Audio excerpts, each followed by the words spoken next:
하나님 말씀 보겠습니다. 하나님 말씀 요한일서 2장 24절에서 25절 말씀입니다. 제가 가지고 있는 성경으로는 신약성경 390페이지 쭉 됩니다. 다 찾으신 줄 알고 함께 읽도록 하겠습니다. 너희는 처음부터 들은 것을 너희 안에 거하게 하라. 처음부터 들은 것이 너희 안에 거하면 너희가 아들과 아버지 안에 거하리라. 그가 우리에게 약속하신 것은 그것이니 곧 영원한 생명이니라. 아멘. 예수님께서 아주 의미심장한 말씀을 하셨지요. 주여 주여 하는 자마다 다 하나님 나라에 들어가지 못한다. 아버지 뜻대로 하는 자만이 하나님 나라에 들어갈 수 있다라고 말씀을 하셨습니다.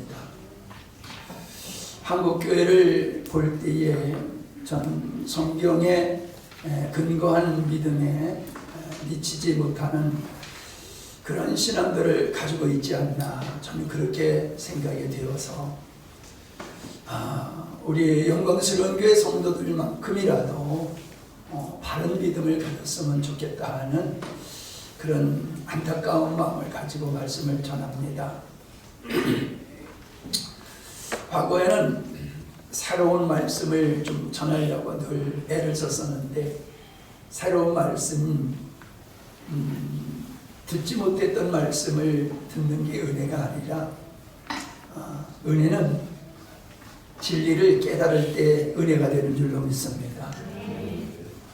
말씀을 들어도 우리가 깨닫지 못하면 은혜의 말씀이 아무런 소용이 없어요. 지난주에 말씀을 드렸던 것, 하나님과 우리는 하나 되어지고 주님의 몸인 교회와 우리는 하나 되어야 된다. 그런 말씀을 나눴습니다. 그건 우리의 노력으로 하나 되는 게 아니라 하나님이 하나 되게 하신 것을 우리가 그 자리에 머물게 되어지는 것이 우리들이 힘써야 될 것이다 하는 말씀이었죠. 하나님의 말씀은 우리의 이성으로서는 이해가 되지 않습니다. 그래서 많은 사람들이 안 믿는 거죠. 유대인들이 바라봤을 때는 꺼리끼는 것이었고, 헬라인들이, 지식인들이 바라봤을 때는 어리석은 것이었다라고 말하고 있습니다. 무엇이요? 진리가. 하나님과 진리는 우리의 이성을 초월하는 것입니다. 그러기에 제한적인 우리의 이성을 가지고 하나님을 이해하려고 들고 진리를 이해하려고 들면은 주님이 말씀하신 대로 주님께 실족하는 결과가 올 수밖에 없습니다. 하나님은 이해의 대상이 아니라 믿음의 대상인 줄로 믿습니다. 하나님을 믿을 때에 또한 진리를 하나님께서 알게 하시는, 깨닫게 하시는 은혜를 주시게 되어지는 것이거든요. 우리는 신앙의 출발점이 구원을 받는 데다가 두고 있기 때문에 우리의 신앙이 건강한 신앙으로 성장하지 못하는 아주 고질적인 문제를 가지고 있습니다. 하나님의 천지 만물을 창조하시고 보시기에 좋았다라고 하는 것은 하나님의 목적에 의해서, 아버지 목적을 이루어드리기 위해서 합당하게 지어졌기 때문에 우리 하나님이 보시기에 좋았더라고 말씀하셨어요. 늘 말씀드립니다. 우리는 하나님의 창조한 목적과 우리를 구원하신 목적을 이루는 것이 우리의 인생이 되어야 되는 거다. 계속해서 저는 이 말씀을 강조하고 있습니다. 왜냐하면 우리의 믿음의 정서가 여기에 있지를 않아요.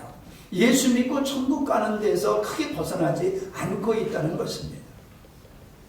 우리의 믿음의 완성은 아버지 뜻이 이루어지는 것이지, 우리가 믿음을 가짐으로 말미암아 내 소원이 성취되어지는 거, 내가 만족한 인생이 되어지는 게 아니라는 거예요. 그렇게 강조를 하더라도 여전히 신앙의 목적이 자신에게 신앙의 목적을 두고 신앙생활하는 분들이 우리 교회에도 꽤 있는 것 같아요. 그래서 지난주의 말씀을 보충해서 오늘 또 말씀을 드리려고 합니다. 왜냐하면 하나님과 교회와의 연합이라고 하는 이 연합의 진리는 기독교의 아주 핵심 중의 핵심입니다. 하나님의 구원의 역사, 하나님의 생명의 역사는 그 하나됨 속에서 이루어지는 것이기 때문에 이 하나됨의 진리를 모르면은 정상적인 신앙생활을 절대로 할 수 없습니다. 어떤 예를 들어야지 적당할지 모르겠습니다. 요리사가 요리를 할 때에 여러 재료를 가지고 하겠지요. 근데 열심히 해서 되는 게 아니라 모든 양념의 어떤 그 특징을 알아야 되지 않겠습니까? 그래야지 적당히 간을 맞추고 적당히 맛을 내서 맛있는 음식을 만들 수 있을 거예요. 만약에 음식의 재료가 어떤지를 모르고 그걸 가지고 음식을 만든다고 하면은 절대로 맛있는 음식을 만들 수 없을 거예요. 그와 같습니다. 우리가 예수님을 믿는다라고 하는 측면에서 성경을 많이 안다고 할지라도 가장 중요한 이 진리를 우리가 모른다라고 하면은 그런 꼴이 될 수밖에 없는 거예요. 제가 생각하기로, 제가 진단하기로 그리스도인들이 세상을 이길 만한 믿음의 생활을 하지 못하는 이유는 이 연합의 진리를 깨닫지 못하기 때문이라고 저는 확신을 합니다. 그래서 이 말씀을 오늘 또 보완해서 드리려고 하는 겁니다. 자, 지난주에도 말씀드렸어요. 하나님은 성부 하나님, 성자 하나님, 성령 하나님, 삼위로 계시지만은 일체다. 이게 이해가 안 되는 거지. 그래서 우리가 삼위일체의 하나님에 대해서 설명을 하려고 하면 할수록 이게 꼬여드는 거예요. 이건 그냥 받아들일 수밖에 없는 것이에요. 물론 우리가 이제 이 세상을 떠나서 아버지 앞에 가게 되어지면 보다도 이해가 될 수 있겠지만은 인간의 이성으로서는 이해가 될 수 없는 것이지 않습니까? 자, 우리의 인격과 우리 육체가 하나 되어서 비물질과 물질이 하나가 됐다라고 하는 거, 이게 이해가 되는 겁니까? 그러나 지금 우리는 그런 존재로 살아가고 있다는 거예요. 영과 몸이 분리되게 되면 사망했다고 얘기하지 않습니까? 그와 같이 영과 육의 하나됨으로 온전한 인격을 이루듯이 피조물인 인간이 하나님과 연합의 자리에 이뤘을 때에 비로소 하나님이 원하시는 창조의 목적이 이루어지는 거예요. 그게 시발점이에요. 그것이 구원이다라는 말씀을 제가 설명을 했습니다. 조금 더 우리가 아는 말씀이에요. 우리가 다 아는 말씀이지만 여러분, 이 아는 게 중요한 게 아니라 이걸 깨닫는 게 중요하기 때문에 말씀을 찾아가면서 말씀을 나누도록 하겠습니다. 요한 1서 2장 24절 오늘 본문 말씀이지요. 너희는 처음부터 들은 것을 너희 안에 거하게 하라. 처음부터 들은 것이 뭐냐라고 하는 거지요. 중요한 거예요. 처음부터 들은 것이 우리 안에, 내 마음속에, 내 믿음의 내용이 되어야 된다라고 하는 겁니다. 믿습니다 하는데 뭘 믿어? 그러면 이게 분명히 내용이 있어야지요. 믿는다고 하는데 그 내용이 명확하지 않으면 안 되는 것과 같이 요한이 말하는 내가 너에게 처음부터 했던 말씀이 있지 않느냐, 그 말씀이 듣고 스쳐 지나가면 안 된다. 지식으로만 있으면 안 된다. 내 마음속에 그 내가 처음부터 전한 말씀이 있어야지 된다. 그렇게 말씀하고 있는 겁니다. 그러면서 재차 또 그렇게 말씀하시죠. 처음부터 들은 것이 너희 안에 거하면 너희가 아버지와 아들과 아버지 안에 거하리라. 여러분, 우리가 주님 안에 거하게 되어지는 그것이 어떻게 되어집니까? 그냥 되는 게 아니에요. 요한이 말했던 처음부터 전에 그 말씀이 우리 안에 있을 때에 비로소 우리는 주님 안에 거하고 주님이 우리 안에 거하는 이 신비한 모습을 우리가 지닐 수 있다는 거지. 그러면서 25절에서 뭐라고 말씀하고 있습니까? 그가 우리에게 약속하신 것은 이것이니 곧 영원한 생명이니라. 그렇게 말씀하고 있어요. 자, 요한일서 1장 1절을 보십시오. 태초부터 있는 생명의 말씀에 관하여는 우리가 들은 바요 눈으로 본 바요 주목하고 우리 손으로 만진 바라. 이 생명에 나타나신 바 된지라. 이 영원한 생명을 우리가 보았고 증거하여 너희에게 전하노니 이는 아버지와 함께 계시다가 우리에게 나타나신 바 된 자니라. 자, 요한복음 1장으로 가보세요. 요한복음 1장에도 이와 같은 말씀이 있는 것을 보게 되어집니다.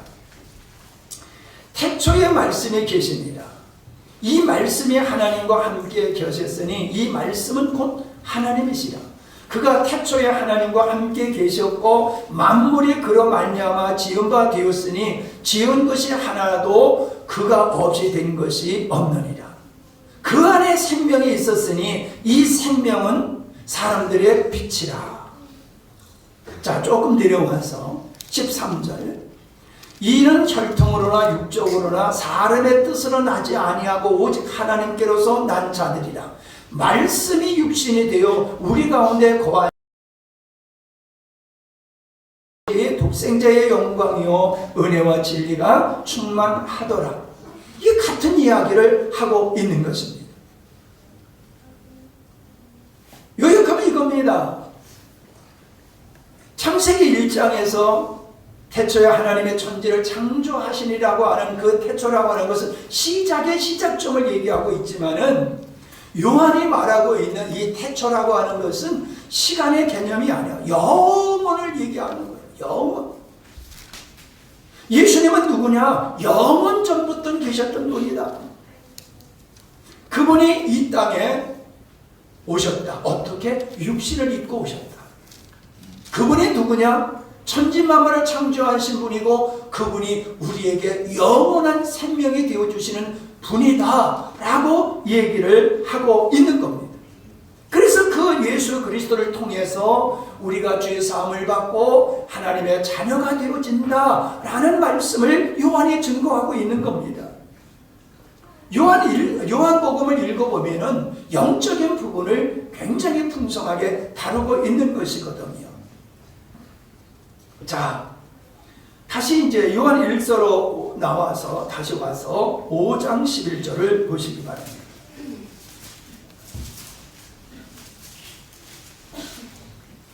(5장 11절) 또 증거는 이것이니 하나님이 우리에게 영생을 주신 것과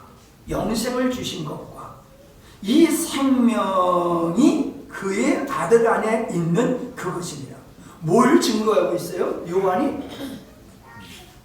요한이 증거하는 것은 하나님의 약속한 영원한 생명을 이야기하고 있는 거예요. 그 영원한 생명이 우리에게 어떻게 주어졌는가를 설명하고 있는 겁니다. 그 영원한 생명은 요한복음 1장에도 말씀하고 있지만 예수님은 생명이다. 우리들의 생명이다 라고 말씀하라고 있지 않습니까? 그 아들 안에 영원한 생명이 있었다. 이 아들 안에 있는 자에게는, 아들이 있는 자에게는 생명이 있고 하나님의 아들이 없는 자에게는 생명이 없다.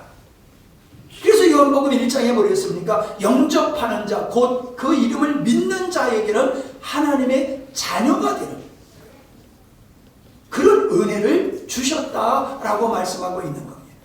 하나님이 우리 인간들에게 하나님과 영원히 교제할 수 있는 그런 하나님의 자녀로 만드시는 그 원리가 바로 생명이신 예수님을 우리에게 주심으로 말미암아 그분과 연합되어서 우리가 하나님의 자녀로 거듭남으로 되어지는 거라는 거예요.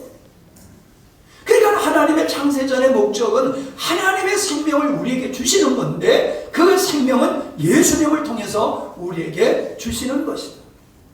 그러니까 자꾸 우리는 예수님을 구세주라고 하는 데에 너무 묶여 있다는 거예요. 틀림없이 예수님은 우리의 구세주입니다. 근데 구세주 되시는 그분이 우리를 어디서 구원하셨느냐?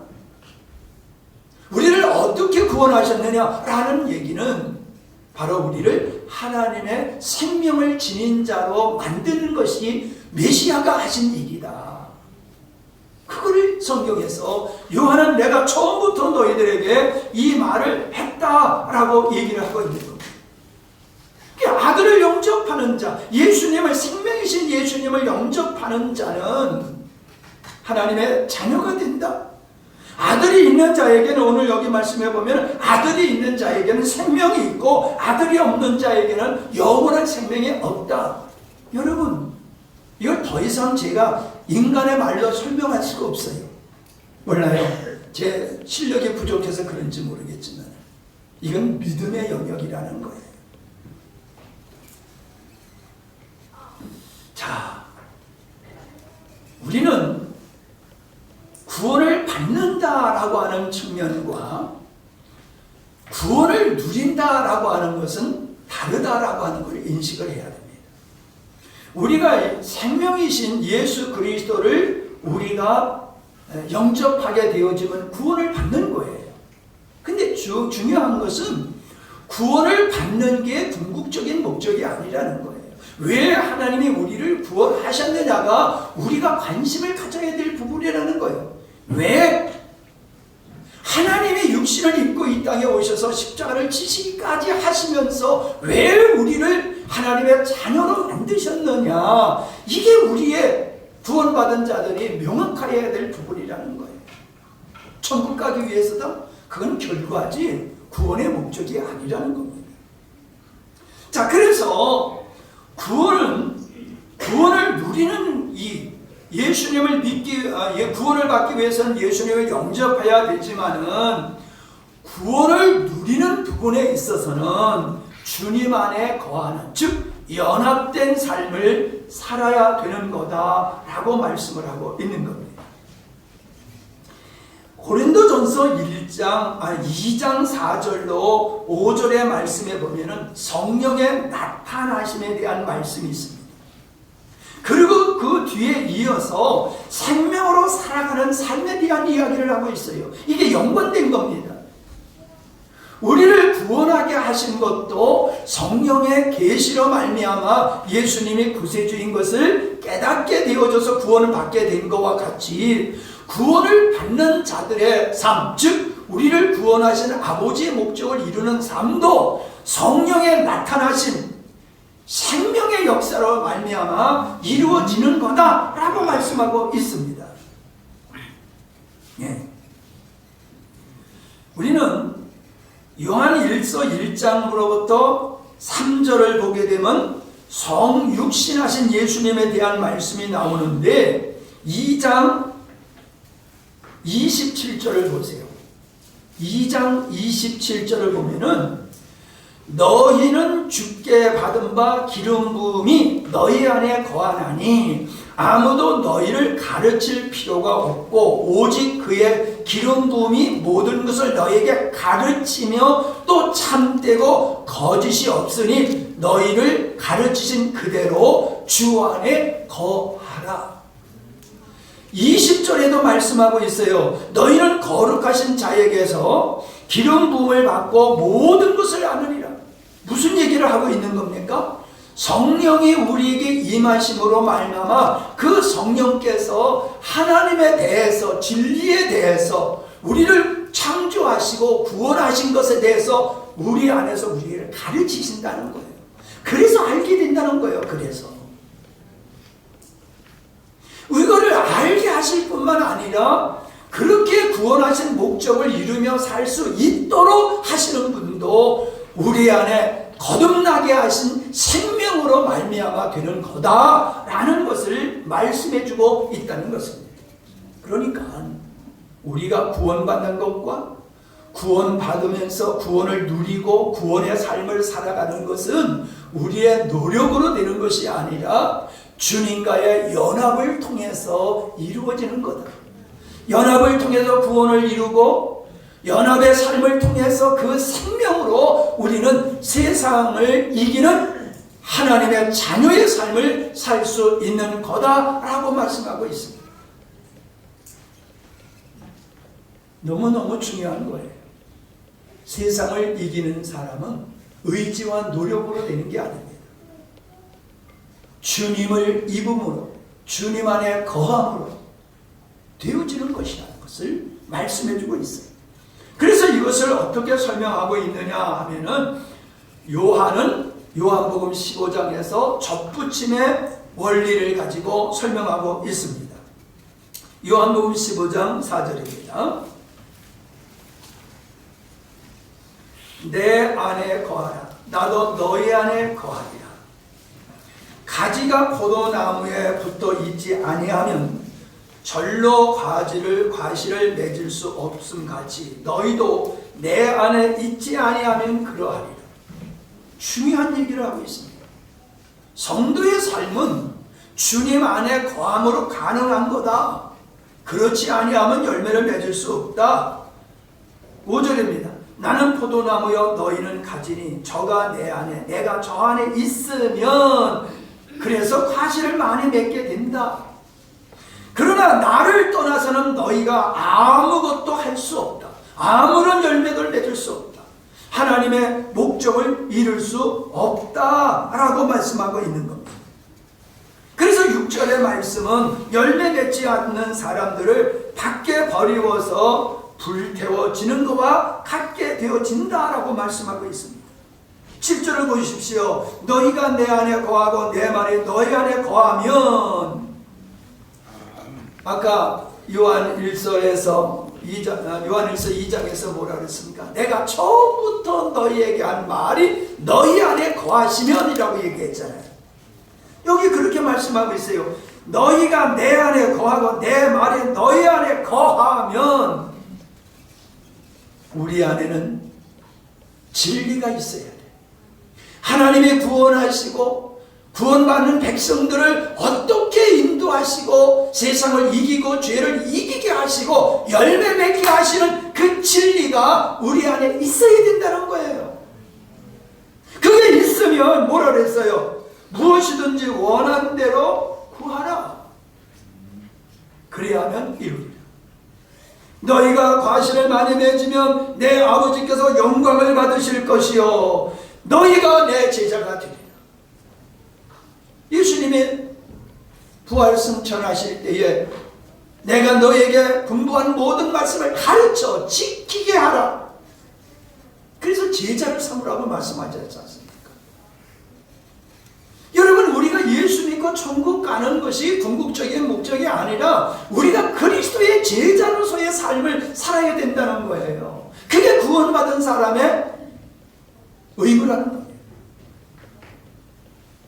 내가 예수님을 믿는데 내가 예수님의 제자가 안 됐다? 예수님과 전혀 다른 삶을 살아간다? 그건 제자가 아니지. 예. 우리는 주님과 구원받은 성도는 유기적으로 하나 된 존재라는 것을 우리는 인식을 해야 됩니다. 그래서 교회를 주님의 몸이라 하신 것이다. 이 말이에요. 즉 은유적인 것을 넘어서 실제를 말씀하고 있는 것입니다. 그 예를 제가 늘 들리는 것이 뭡니까? 사울이 예수 믿는 사람들을 핍박하러 다메섹으로 가다가 예수님을 만나게 됐죠. 강한 빛이 자에게 임합니다. 음성이 들립니다. 사울아 사울아 어찌하여 네가 나를 핍박하느냐 라는 음성이 들려요. 사울이 묻습니다. 당신 나한테 말씀하시는 당신이 누굽니까? 라고 질문을 했을 때에 그 음성의 대답은 내가 핍박하는 예수다 라고 말씀하고 있다는 겁니다. 사울은 이 땅에 예수 믿는 사람들을 받게 했더니 주님께서 말씀하시기를 왜 나를 핍박하느냐 라고 말씀하셨다는 것입니다.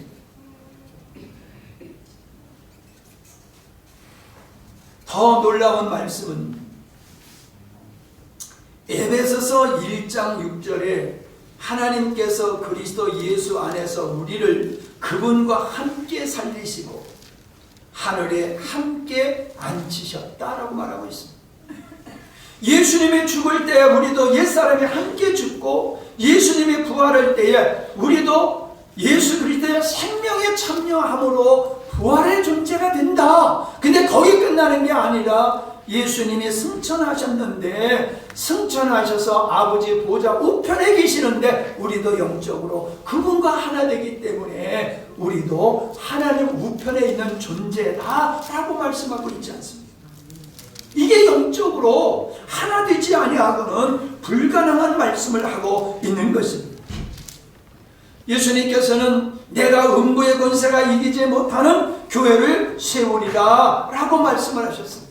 음부의 권세, 마귀의 권세가 이기지 못하는 교회를 세운다. 그런데 마가복음 16장 17절에 보면은 믿는 사람들에게는 이런 표징을 따를 터인데 곧 그들은 내 이름으로 귀신을 쫓아내며 새 방언을 말하며 손으로 뱀을 집으며 독약을 마실지라도 절대로 해를 입지 않으며 아픈 사람에게 손을 얹으면 나을 것이다. 이게 뭔 얘기입니까? 음부의 권세를 이기는 존재가 교회다라고 말씀하고 있는 겁니다. 여러분, 이 땅에 예수의 이름으로 귀신을 내쫓는 일이 있어도 어디 가도 귀신을 내쫓는 게 없어요. 귀신을 내쫓는 것이 없어요. 예수의 이름 앞에서만 귀신이 쫓겨나갑니다. 왜요? 교회는 그리스도의 몸이기 때문에 귀신이 예수 앞에서 쫓겨가듯이 예수의 이름을 가지고 있는 교회 앞에서 원수 마귀는 무너질 수밖에 없음을 보여주고 있는 것입니다. 교회를 단체로 여기서는 아니 됩니다. 교회라는 단체의 이론을 구성원을 얘기하고 있는 게 아닙니다. 우리는 그리스도와 연합된 자예요. 개인적으로. 그리고 교회라고 하는 것은 그리스도와 연합된 존재들이 그의 몸을 이루는 유기적인 공동체라는 거예요. 바울은 공동체의 개념을 가지고 교회를 설명하고 있어요. 공동체예요. 우리 몸이 공동체제, 유기적으로 공동체를 이루고 있지 않습니까? 이것을 우리는 바르게 이해를 해야지 된다라고 하는 것입니다. 아까도 살펴봤던 대로 요한복음 15장 7절에 너희가 내 안에 거하고 내 말이 너희 안에 거하면 무엇인지 원하는 대로 구하라. 그리하면 이루리라. 너희가 과실을 많이 맺으면 내 아버지께서 영광을 받으실 것이요 너희가 내 제자가 되리라라고 하는 이 과실이란 무엇을 의미합니까? 앞에서 얘기하고 있는 무엇이든지 구하면 응답한다라고 하는 것과 주님과의 연합된 삶을 얘기하고 있는 겁니다. 가지가 줄기에 붙어 있으므로 나무의 그 성분이 열매로 맺어지듯이 우리가 주님과 연합된 상태에 있기 때문에 줄기이신 주님의 성품이 우리의 인격의 삶에서 그대로 나타나게 돼 있는 거, 그게 열매다라는 말씀을 하고 있어요. 그러니까 정상적인 그리스도인은 반드시 예수 그리스도의 성품이 그의 인격화되어진다는 거예요. 그것이 세상에 빛이 되는 것이라고 하는 걸 말씀하고 있는 겁니다. 그 빛된 삶을 통해서 하나님은 영광을 받으신다. 그 빛된 삶이 있는 사람이 예수 그리스도의 제자다라고 말씀하고 있는 겁니다. 여러분, 이 말씀은 제가 처음 하는 얘기가 아니지. 근데 제가 이렇게 보니까는 처음 듣는 것 같이 바라보고 있는 사람이 있어요. 처음 듣는 것 같이. 저게 뭔 소리야? 바로 그런 분을 위해서 지금 제가 또 설교를 하는 겁니다. 이거는 그냥 넘어가 될 일이 아니에요. 반드시 이해해야지 될 것이지, 이걸 이해하지 못하면 교회에 아무리 오래 다녀도 성경을 66권을 통째로 외워도 소용이 없는 것입니다. 여러분, 기도에 대한 말씀을 하셨지요. 내가 내 안에 있으면 무엇이든지 원하는 대로 구하라. 그러면 이루어지리라 라고 말씀하셨지요. 근데 야고보서 4장 3절에 보니까 구하여도 얻지 못하는 게 있다라는 거예요. 아니, 구하면 다 들어주신다고 그랬잖아요. 그런데 분명히 말씀하여 구하여도 얻지 못하는 것이 있다. 왜냐? 자기 쾌락을 위해서 구하는 것은 하나님의 응답을 안 하신다 하는 거예요. 여러분, 우리가 주 안에 있으면서 정욕을 따라 쾌락을 따라 구하실 수 있겠어요? 우리가 육체를 따라 구하는 사람은 주 안에 있지 않기 때문에 하나님의 창조의 목적과 상관없이 살아가기 때문에 육체를 위해서, 쾌락을 위해서 구하게 되는 거예요. 그러나 주님의 은혜로 구원받고 주님의 창조의 목적을 인생의 목적으로 삼고 살아가는 사람은 그가 구하는 것이 육체의 쾌락을 따라 구하지 아니하고 아버지 의를 위해서 구하게 되어 있어요. 그래서 하나님이 역사하신다라고 하는 것입니다. 야고보서 4장 3절입니다. 3절에 그 말씀이 있다라고 하면 4절부터는 이렇게 말씀하고 있어요. 가늠하는 사람들이 세상과 벗됨이 하나님과 등지는 이름을 알지 못합니까? 쉬운 성경으로 읽습니다. 누구든지 세상의 친구가 되려고 하는 사람은 하나님의 원수가 되는 것입니다. 여러분, 이거 그냥 슬쩍 넘어갈 말씀이 아닙니다. 세상과 벗되는 사람, 세상의 친구가 되려는 사람은 하나님과 등지는 것이고 하나님과 원수가 되는 겁니다. 이게 바로 가늠하는 겁니다 라고 말하고 있어요. 이게 뭐예요? 그 5절에서 말씀하고 있습니다. 하나님께서는 우리 안에 살게 하신 그 영을 질투하실 정도로 그리워하신다라는 성경 말씀을 여러분은 헛된 것으로 여기 생각하십니까? 뭔 얘기입니까? 여러분, 부부가 사는데 한쪽이 다른 사람을 사랑한단 말이에요. 그러면은 질투하지 않느냐는 거예요. 왜 다른 사람을 사랑해? 빨리 돌아와. 질투하며 돌아오기를 기다린다고 하는 이 말씀을 소개하면서 세상과 친구가 되고 세상과 벗되어서 하나님과 등지고 하나님의 원수된 자들이 주님께로 돌아오기를 간구한다는 말씀을 하고 있는 겁니다. 세상과 벗되고 세상과 친구된 사람의 삶을 6절에서 말씀하고 있습니다. 하나님께서는 더 큰 은혜를 주십니다. 그러므로 성경에 이르기를 하나님께서는 교만한 자를 물리치시고 겸손한 자에게 은혜를 주신다고 말합니다. 7절입니다. 그러므로 하나님께 복종하며 악마를 물리치십시오. 그러하면 악마가 달아날 것입니다. 하나님을 가까이 하십시오. 그래야만 하나님이 가까이 하실 것입니다. 죄인들이여 손을 깨끗이 하십시오. 두 마음을 품은 사람들이여 마음을 순결하게 하십시오. 여러분은 괴로워하십시오. 슬퍼하십시오. 우십시오. 여러분의 웃음을 슬픔으로 바꾸십시오. 기쁨을 근심으로 바꾸십시오. 무슨 얘기입니까? 하나님을 떠난 그 삶에서 하나님을 등지고 세상과 벗된 그 삶에서 돌아서라. 그래서 세상 것을 즐거워하던 거기서도 돌아서라. 이제 세상과 함께하는 걸 괴로워하고 세상에 속해 있는 것을 슬퍼하고 그런 상태를 보고 물어라. 너희가 세상을 즐기면서 웃었지 않느냐? 아니다. 이제는 슬퍼야 된다. 너희가 세상을 누리면서 기뻐했지 않느냐? 아니다. 근심해야 된다. 하나님을 멀리했던 너희들을 하나님을 가까이 하라. 그러면 하나님이 너희를 가까이 하실 것이다. 무슨 얘기를 하고 있는 겁니까? 하나님과 원수된, 하나님과 분리된 일을 하지 말라는 거예요. 하나님과 하나님을 너는 지키라는 거예요. 그래야지 너는 하나님의 자녀고 하나님의 자녀로서 주신 은혜를 누릴 수 있다라고 말씀하고 있는 것입니다.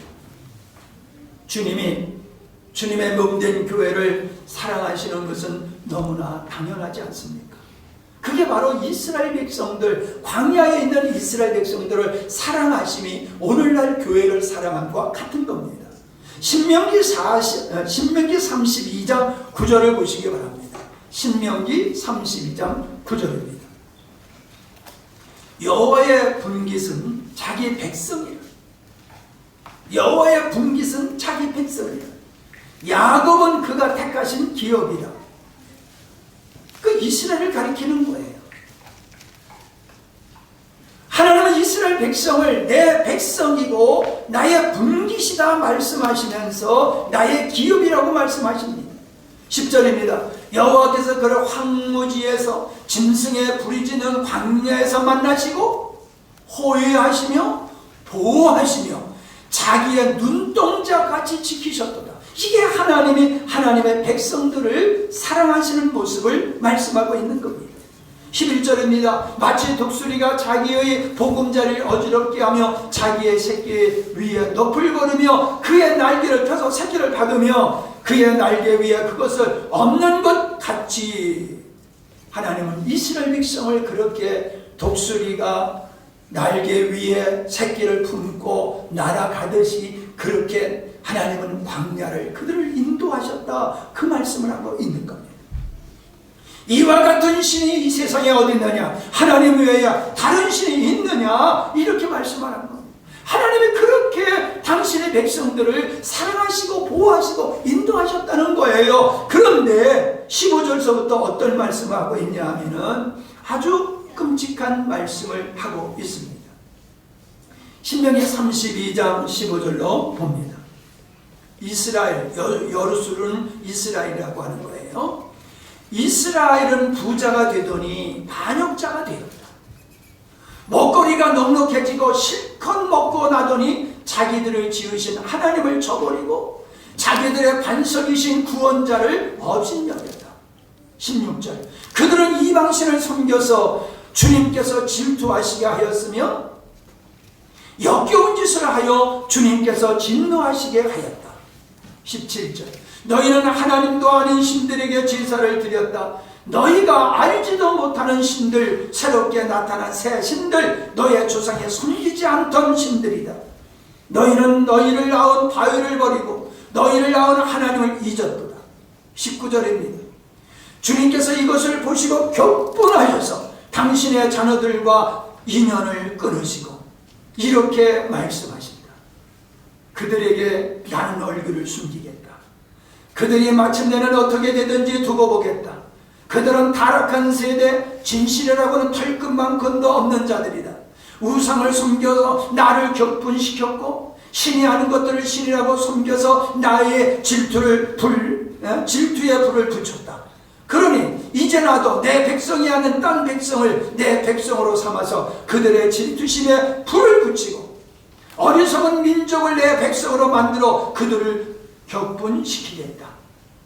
나의 분노에서 나오는 불꽃이 저 아래 수월까지, 지옥을 말해요, 수월까지 타들어가며 땅 위에 있는 모든 것을 삼켜버리고 몇 뿌리까지 살라버릴 것이다. 23절, 내가 온갖 재앙을 그들에게 퍼붓고 나의 화살을 모조리 그들에게 쏟겠다. 나는 그들을 굶겨 죽이고 불같은 더위와 열방으로 죽이고 짐승의 이빨에 찢겨서 먹히게 하고 티끌 속에 기어다니는 독사의 독을 그들에게 보내겠다. 25절, 바깥에서 칼에 맞아 죽고 방 안에서는 놀라서 죽으리니 총각과 처녀, 젖먹이와 노인 모두가 다 같은 꼴로 당할 것이다. 하나님을 떠난 자를 하나님께서 그렇게 외면하신다는 말씀을 하고 있는 겁니다. 이스라엘 백성들이 배부르고 등 따스울 때 하나님을 버림으로 말미암아 버림을 받게, 하나님께 버림을 받게 되었듯이 지금도 동일하다고 저는 봅니다. 여러분, 세계적으로 볼 때에 하나님을 잘 섬겼을 때는 가난하고 힘없을 때입니다. 그러나 사람들이 잘 먹고 잘 살게 되어지면 하나님을 떠나가고 있습니다. 지금도 우리나라가 그렇지 않습니까? 우리가 힘들고 어려웠을 때는 새벽마다 나와서 철야하면서 하나님의 은혜와 긍휼을 구했었습니다. 그러나 지금 배부르고 등 따서 우리 하나님께 기도하지 않습니다. 하나님을 찾지 않습니다. 하나님과의 그 하나됨을 던져버리고 세상과 벗대고 세상과 친구 되어 가고 있는 이 시대를 우리는 보고 있지 않습니까? 그래서 세상에서 말도 안 되는 일들이 벌어지고 있는 일이 그래서다 저는 보고 있습니다. 자, 신명기 30장 15절을 보시기 바랍니다. 신명기 30장 15절입니다. 이거는 모세가 세상을 떠나기 전에 백성들에게 당부하는 말씀입니다. 보십시오. 내가 오늘 생명과 번영, 죽음과 파멸을 당신들 앞에 내놓았습니다. 내가 오늘 당신들에게 명하는 대로 당신들이 당신의 하나님을 사랑하고 그의 길을 따라가며 그의 명령과 규례와 법들을 지키면 당신들이 잘되고 번성할 것입니다. 또 당신들이 들어가서 차지할 땅에서 당신의 하나님이 당신에게 복을 주실 것입니다. 이게 모세가 세상을 떠나기 전에 유언으로 하는 당부의 말이에요. 17절입니다. 그러나 당신들이 마음을 돌려서 순종하지 않고 빗나가서 다른 신들에게 절을 하고 숨기면 오늘 내가 당신들에게 경고한 대로 당신들은 반드시 망하고 망해요. 당신들이 요단강을 건너가서 차지할 그 땅에서 오래 살지 못할 것입니다. 19절입니다. 나는 오늘 하늘과 땅을 증인으로 세우고 생명과 사망, 복과 저주를 당신들 앞에 내놓았습니다. 당신들과 당신의 자손이 살려거든 생명을 택하십시오. 주 당신의 하나님을 사랑하십시오. 그의 말씀을 들으며 그를 따르십시오. 그러면 당신들이 살 것입니다. 주님께서 당신들의 조상 아브라함과 이삭과 야곱에게 주시겠다고 맹세하신 그 땅에서 당신들이 잘 살 것입니다. 복과 저주를 너희 앞에 놨으니 너희들이 복을 받으려면 하나님을 사랑하라. 하나님의 말씀에 순종하라. 너희들이 하나님을 사랑치 아니하고 세상을 사랑하게 되면 복 대신 너희들은 저주를 받을 거다. 이게 모세가 세상을 떠나기 전에 자기 동족들에게 던진 메시지라는 사실입니다. 저는 목회를 하면서 이 사람 저 사람을 생각하며 기도할 때에 보면은 분명한 한 가지 있습니다. 은혜를 저버리는 사람은 잘 되는 사람이 없습니다. 은혜를 잊고 부모님의 은혜, 친구의 은혜, 교회의 은혜, 성도의 은혜, 목사님의 은혜, 하나님의 은혜, 우리는 은혜를 잊고 사는 문제입니다. 그런데 그 은혜를 까먹어요. 은혜 받을 때는 고맙습니다, 감사합니다 해놓고는 배부르고 등 따쓰게 되어지면 내가 언제 은혜를 입었어? 너는 나와 상관없는 자야. 이런 사람들이 있습니다. 멀쩡하게 보여요. 그런데 은혜를 쉽게 잊어버려요.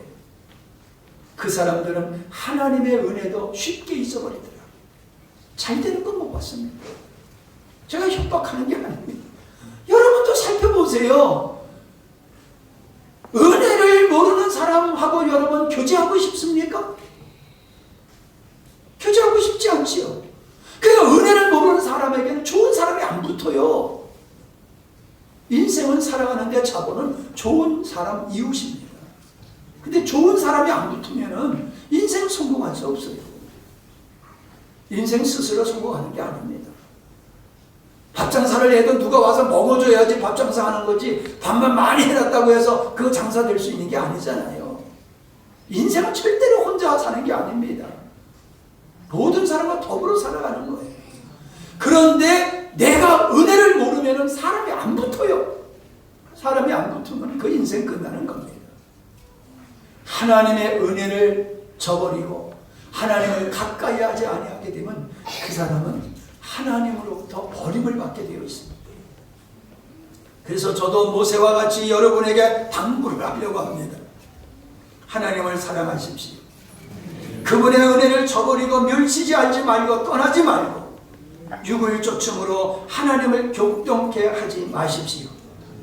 제가 여러분에게 지금 고면하고 있다니까요.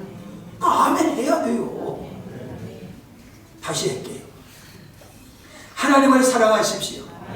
그분의 은혜를 저버리고 멸치지 말고 떠나지 말고 육을 쫓음으로 하나님을 격동케 하지 마십시오.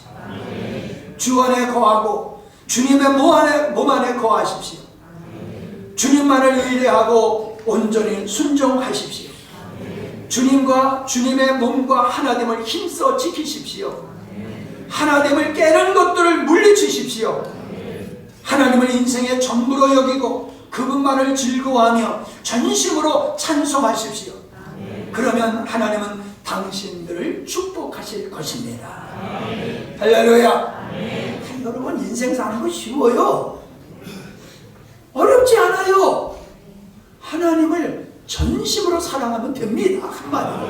그러면 하나님의 복을 받을 수 있으나 여러분이 하나님을 이용하려고 하면은 아무것도 없어요.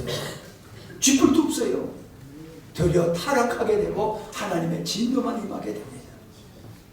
여러분은 살아온 인생이 어떠하든지 앞으로의 삶은 하나님을 사랑하는 삶으로 온전히 전심전력으로 하나님을 사랑하는 인생들이 되시기를 주의 이름으로 부탁합니다. 결단하시기 바랍니다. 기도합니다. 남의 이야기로 듣지 않게 하여 주시옵소서.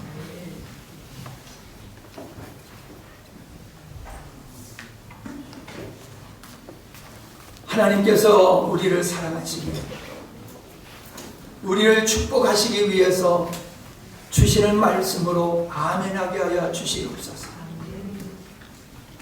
하나님과 하나 되고 주의 몸 된 교회와 하나 되는 이 영광의 축복을 우리에게 허락하여 주셨사옵니다. 주님과 하나 되고 교회와 하나 되는 삶을 통하여 하나님을 가까이 하게 하여 주시옵소서. 우리를 구원하신 하나님의 생명을 우리의 삶의 동력으로 삼는 하나됨의 삶을 온전히 살게 주시옵소서. 모세가 세상을 떠나기 전에 당신들의 동족들에게 하늘과 땅을 놓고 말했듯이 오늘도 하나님의 말씀을 무겁게 받아들이게 해주시옵소서. 지금까지 우리가 어떤 인생을 살아왔든지 하나님과 무관한 삶은 다 의미 없는 삶이고, 주님이 우리를 창조하시고 구원하신 목적을 이루는 삶만이 하나님의 결산하는 삶임을 깊이 인식하면서 내가 무엇을 하든지 하나님의 자녀로서 하나님의 구원하신 목적을 이루는 삶을 살아감으로 아름다운 열매를 맺어 하나님께 영광이 되게 하시고 주님의 제자됨을 이루게 하여 주시옵소서. 말씀을 들을 수 있는 귀를 열어주시고 그 깨달은 말씀을 함께 나눔을 통하여 하나님의 교회를 든든히 세우는 생명이 넘치는 성도들이 되게 하여 주옵소서. 아버지여, 11조를 드렸습니다. 선교 헌금을 드렸습니다. 감사 헌금을 드렸습니다.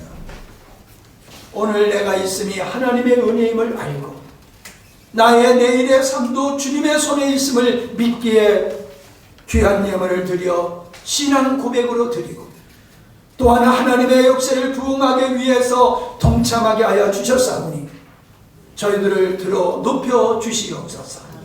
영광스럽게 하여 주시옵소서. 세상에 감당할 수 없는 하나님의 자녀들이 되게 하여 주시옵소서. 저희들이 아브라함과 같이 축복의 통로가 되게 하여 주시옵소서. 주님 오실 때에 기쁨으로 마라나타 주 예수 오시옵소서. 영접하는 준비된 슬기로운 다섯 처녀와 같은 저희들이 되게 하여 주시옵소서. 오늘 예배에 참여하지 못한 사랑하는 모든 주의 자녀들을 주께서 은혜로 축복해 주시어서 믿음의 땅에 떨어지지 아니하며 불릴듯 일어나게 하여 주시옵시고 세상에 어찌하든지 주님 안에 거하는 능력의 삶을 살게 하여 주옵소서. 예수님의 이름으로 축복하며 기도하옵나이다.